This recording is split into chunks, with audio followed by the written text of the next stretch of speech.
పాడతారు మరొకసారి అందరూ కలిసి. శరీర రోగమైన అది ఆత్మీయ వ్యాధి అయినా,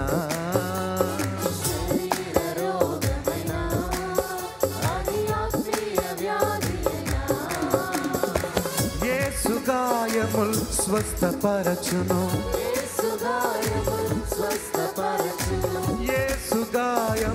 స్వస్థపరచును, రక్తమే రక్షణనిచ్చును, రక్తమే రక్షణనిచ్చును. హోసన్నా జయమే, హోసన్నా జయమే, హోసన్నా జయమనదే. యేసుక్రీస్తు ప్రశస్త నామంలో మా పిల్లలందరికీ శుభాలు. దేవుని వాక్యాన్ని క్రమంగా నేర్చుకోవటానికి ప్రభు కృపను గ్రహిస్తున్నారు.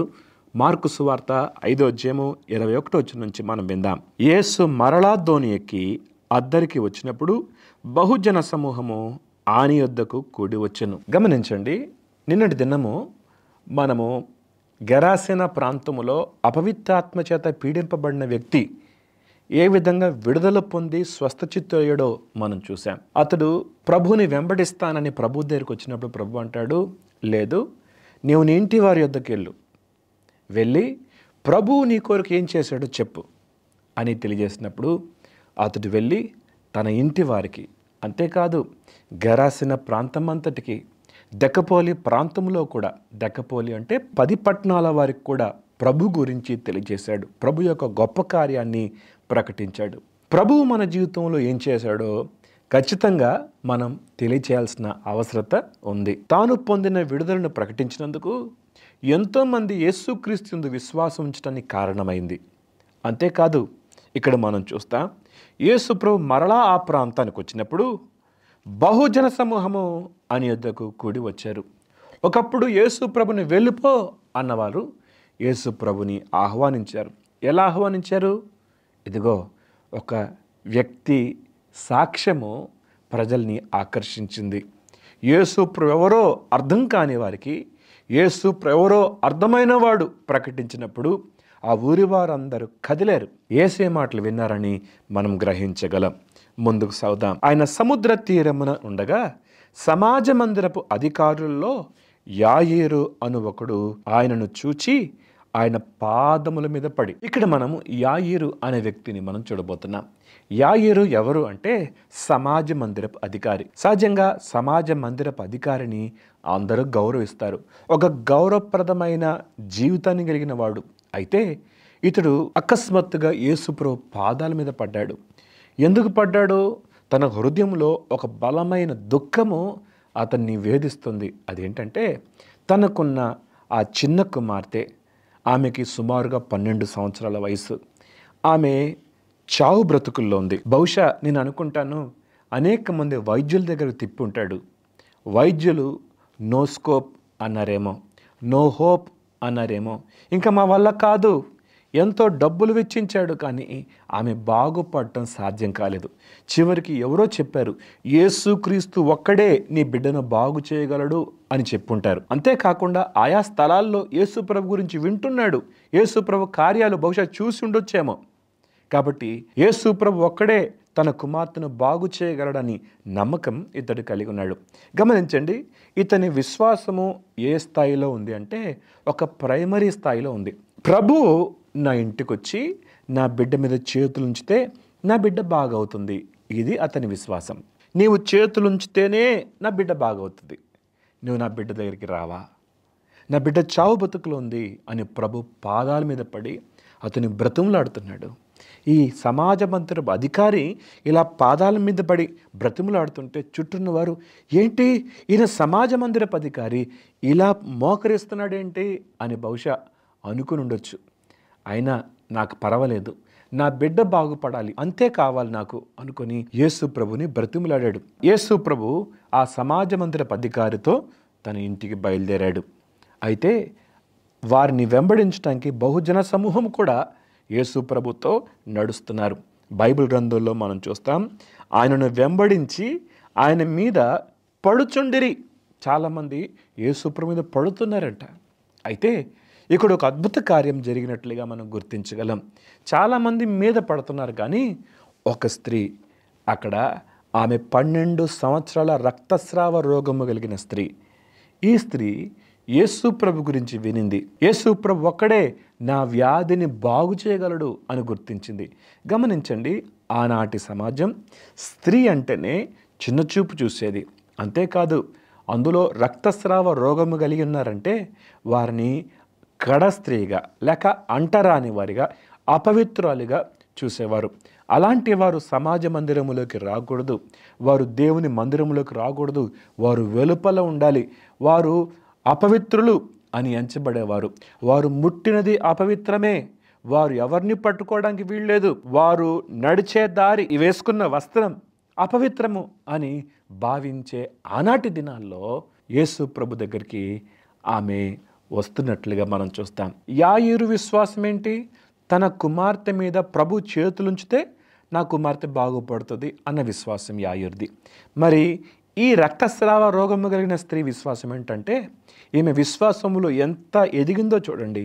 నేను ఆయన వస్త్రపు చెంగును ముట్టుకుంటే నేను బాగుపడతాను అని నమ్మింది. వాస్తవానికి ఈ 12 సంవత్సరాల రోగముతో ఉన్న ఈ స్త్రీ ఎంత నష్టపోయిందో నేను అనుకుంటాను. ఈమె రోగమును బట్టి తన భర్త వదిలేసి ఉండొచ్చు, ఆమెకున్న రోగమును బట్టి అందరు ఆమెను తృణీకరిస్తుండొచ్చు, అపవిత్రురాలిగా ఆమెని అసహించుకొని ఉండొచ్చు. ఈమె తన రోగాన్ని బాగు చేసుకోవటానికి తన స్థలాలు, తన పొలాలు అమ్మి ఉండొచ్చు, విస్తారమైన డబ్బులు ఖర్చు పెట్టింది, వైద్యుల చేత అనేక తిప్పలు పడినట్లుగా బైబిల్ గ్రంథంలో మనం చూస్తాం. అన్ని వైద్యుల దగ్గరికి వెళ్ళింది, ఏ వైద్యుల దగ్గర ఈమెకి బాగు కాలేదు. కానీ ఈమె నమ్మకం ఏంటంటే, ప్రభు వస్త్రపు చెంగును ముట్టుకుంటాను, నేను బాగైపోతాను. ఎంత విశ్వాసము కదా! దేవుని కార్యాలు ఎలా జరుగుతాయంటే, మనము విశ్వాసము ద్వారానే దేవుని కార్యాలు మనం చూడగలము. నమ్ముట నీ వలనైతే నమ్మువానికి సమస్తము సాధ్యము అని బైబిల్ గ్రంథంలో మనం చూస్తాం. అందరూ మీద పడుతున్నారు. ఈ స్త్రీ యేసు ప్రభు వస్త్రపు చెంగును ముట్టుకోవటానికి ఆమె జన సమూహములో అందరిని తోసుకుంటూ ఆమె వస్తున్నప్పుడు బహుశా ఎవరు నువ్వు అని ఆమెని గద్దిస్తుండొచ్చు. అయినా పట్టించుకోలేదు. ఆమె వంగి వంగి అందరినీ తోసుకుంటూ బహుశా ఆమె చేతులు తొక్కుతున్నారేమో, ఆమె కాళ్ళు తొక్కుతున్నారేమో, పర్వాలేదు నేను యేసు యొద్దకు చేరుకోవాలి అని ఎక్కడో ఉన్న ఆ స్త్రీ పరుగున యేసు దగ్గరికి వచ్చి ఆయన వస్త్రపు చెంగును ముట్టుకున్నట్లుగా మనం గమనిస్తాం. చూడండి, ఆమె స్వస్థత పొందటానికి మొదటి కారణము ఆమె యేసుని గురించి వినింది. వినుట వలన విశ్వాసము కలుగును, వినుట క్రీస్తు గూర్చిన మాట వలన కలుగునని బైబిల్ గ్రంథంలో మనం చూస్తాం కదా. యేసు ప్రభు గురించి వినింది.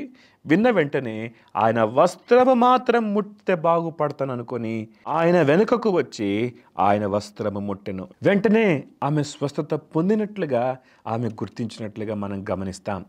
వెంటనే యేసు తనలో నుండి ప్రభావం బయలువెళ్ళనని తనలో తాను గ్రహించి జనసమూహం వైపు తిరిగి నా వస్త్రము ముట్టిన దెవరని అడగగా, ఎవరు ముట్టారు నా వస్త్రాన్ని?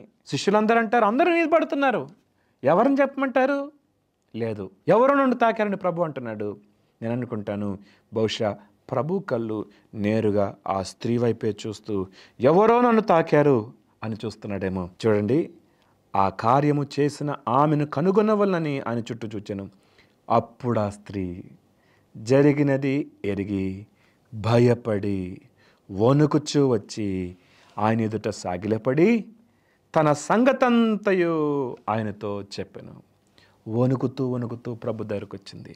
ఎందుకు వణుకుతుంది ఈమె? వాస్తవానికి ఈమె అపవిత్రురాలు. ఈ అపవిత్రురాలు ఎవరిని ముట్టుకోవటానికి వీల్లేదు. ఈమె ప్రభువుని ముట్టుకుంది, ప్రభు వస్త్రాన్ని ముట్టుకుంది. ఇది ఎంత మాత్రము ధర్మశాస్త్రము ఒప్పుకోదు. కాబట్టి ఒక విధంగా చెప్పాలంటే ఒక నేరస్తురాలే. కానీ ప్రభు ఆమె వైపు చూసినట్లుగా మనం చూస్తాం. ఆ సహోదరి భయపడి వణుకుచు వచ్చి ఆయన ఎదుట సాగిలపడి సంగతంతా చెప్పింది. అయ్యా, గత 12 సంవత్సరాలుగా నేను పడని బాధ లేదు, నేను నాకున్నదంతా కోల్పోయాను, నన్ను అందరూ తృణీకరించారు, నేను అందరి చేత విసర్జించబడ్డాను, నాకు ఆశ లేని సమయంలో నీ గురించి నేను విన్నాను. నీ ఒక్కనివే స్వస్థపరచగలవాడని విశ్వాసం కలిగింది. నా సమస్య నేను చెప్పుకోలేను. నీ వస్త్రపు చెంగును ముట్టుకుంటే నేను బాగవుతానన్న విశ్వాసం కలిగింది. అందుకనే సమూహములో నుండి దూరి నీ వస్త్రపు చెంగును ముట్టుకున్నానని ఆమె యేసుప్రభుతో చెప్పింది. అప్పుడు యేసుప్రభు ఏమన్నాడు తెలుసా? ఎందుకు నన్ను ముట్టుకున్నావు అనలేదు. కుమారి, నీ విశ్వాసము నిన్ను స్వస్థపరచను, సమాధానము గలదానవై పొమ్ము, నీ బాధ నివారణ అయి నీకు స్వస్థత కలుగునుగాక అని ఆమెతో చెప్పాడు. యేసు ప్రభు ఆమెని కుమారి అన్నాడు. యేసు ప్రభు ఆమెని కనికరముతో స్వస్థపరిచినట్లుగా మనం చూస్తాం. ప్రభు మన జీవితాల్లో గొప్ప కార్యాలు చేస్తాడు విశ్వాసము ద్వారానే. కాబట్టి ఇది కాలము మన జీవితంలో ఎటువంటి సమస్యలున్నా విశ్వాసంతో ఆయన యొద్దకు వస్తే ప్రభు మనతో మాట్లాడతాడు. ప్రభు మనల్ని స్వస్థపరుస్తాడు. నేటికి కూడా ఆయన అద్భుతములు చేయగలవాడు. ఆయన ఆశ్చర్యకరుడు, ఆశ్చర్యకార్యాలు చేస్తాడు. మన దేవుడు మార్పు లేనివాడండి. అయితే విశ్వాసముతో ఆయన యొద్దకు రావాలి. ఆయన యొద్దకు వచ్చేవారిని ఆయన ఎంత మాత్రమూ త్రోసివేయడు. ఎంత ఘోర పాపినైనా ప్రభు క్షమిస్తాడు. ఎంత ఘోర స్థితిలో నీవు ఉన్నా నీవు ఆయన తట్టు తిరిగి, ప్రభువా నన్ను కనికరించవా, నీ సహాయం నాకు కావాలి, నేను బలహీనుడను, నిన్ను ఆశ్రయిస్తున్నాను అని నిజంగా నువ్వు ఆశ్రయించగలిగితే ప్రభు తన కృపని కనపరుస్తాడు, తన ప్రేమను నీకు వెల్లడి చేస్తాడు. ఎంత గొప్ప ప్రభు అండి! మనల్ని అర్థం చేసుకునే ప్రభు, మనల్ని ప్రేమించే ప్రభు, మనల్ని హక్కున చేర్చుకునే ప్రభు, మనల్ని తోలివేయని ప్రభు మనల్ని ప్రేమిస్తుంటే ఆయనని కాదంటావా? ఆయన త్రోసివేస్తావా? కాబట్టి ఉదయకాలము యేసు యొద్దకు నీవురా, నీ సమస్యను ప్రభుతో చెప్పుకో. ప్రభు ఆయన పరిష్కరించగలడు, ప్రభు స్వస్థపరచగలడు. ప్రభువుకు అసాధ్యమైనది లేదు. దేవుడి మాటలు దీవించిన గాక. ప్రార్థన. మహోన్నతుడగు దేవ, సర్వాధికారి నీకు స్తోత్రాలు. ఇదన్న మీరు మాతో మాట్లాడిన ప్రతి మాటను బట్టి ఉన్నాను. విత్తబడిన మాటలు మందరి హృదయాలు నీరు కట్టి ఫలింపు చేయండి. నీ వాక్యము ఆత్మయు జీవమైంది. ఈరోజు కూడా నీ వాక్యము ప్రభావము కలిగింది, శక్తి కలిగింది. ఆ స్త్రీ విశ్వాసము ద్వారా స్వస్థత పొందుకుంది. కాబట్టి ఈ వాక్యం వింటున్నప్పుడు విశ్వాసముతో నీ తట్టు చూసేవారిని దర్శించండి, స్వస్థపరచండి. వారి జీవితాల్లో వెలుగును దయచేయమని యేసు నామములో అడుగుతున్నాం తండ్రి. ఆమెన్.